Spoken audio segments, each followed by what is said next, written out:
کہ شرمگاہ کو حرام سے بچانا ہے. یہ جو انسان بدکاری اور بے حیائی کی طرف جاتا ہے نا، یہ فوراً نہیں چلا جاتا.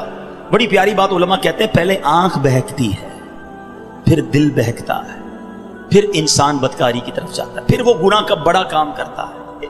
کہ تنہائی کے گناہ سے بچنا یہ بڑی کمال کی بات ہے، اور یہ بڑے کہتے ہیں اللہ والوں کا طریقہ ہے. اللہ نصیب کر دے کہ جب گناہ کا موقع ہے، کوئی نہیں دیکھ رہا، اس وقت اے کاش دل پر یہ خیال جاں گزی ہو جائے کہ رب دیکھ رہا.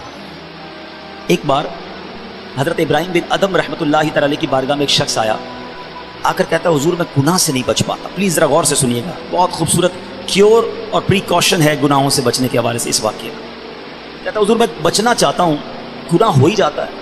ہو سکتا ہے میرے بھائی یا نوجوان بھی ایسے ہوں کہ جو چاہتے ہیں گناہ نہ کریں مگر گناہ ہو جاتا ہے. حضرت ابراہیم بن ادم نے کہا اچھا ایسا کرو، گناہ کرنا چاہتے ہو؟ کہتا ہاں بچ نہیں پاتا، مجھے کرنا پڑتا ہے گناہ. کہا ٹھیک ہے، اب جب بھی تمہارا گناہ کرنے کا جی چاہے نا تو اللہ کا رزق کھانا چھوڑ دینا. کہتا حضور یہ کیسے پاسبل ہے؟ دنیا میں جو کچھ ہے وہ اللہ نے عطا کیا، اس کے بغیر تو جی نہیں سکوں گا.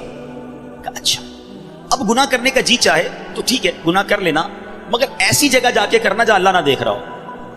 تو کہتا ہے حضور east west north south every where جدھر بھی جاؤں گا اللہ تو دیکھ رہا ہے نا، وہ اللہ کی کائنات ہے.